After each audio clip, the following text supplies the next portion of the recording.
नामामूल होते हैं, जैसे अस्माए अस्वात हैं। तो इस तरह जो किताबों में जो मुशाबत की जो अक़साम लिखी गई हैं वो ये हैं कि कोई इसम मबनी होगा, दरअसल वो मबनी असल के मुशाबे होगा, फी नफ्सी नहीं, ठीक है। अब मुशाबत या तो वज़ी हो सकती है, जो उसके हरूफ की तादाद है, इसके हरूफ की तादाद भी वैसे ही है। अमूमन जो हरूफ है उनकी तादाद क्या होती है, 1 या 2, ठीक है।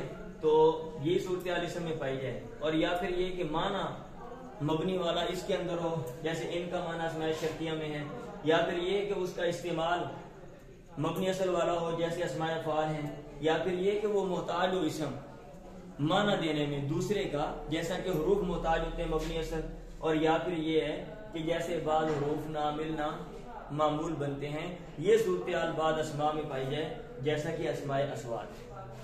कितना टाइम हुआ? 1 मिनट बंद हो गया,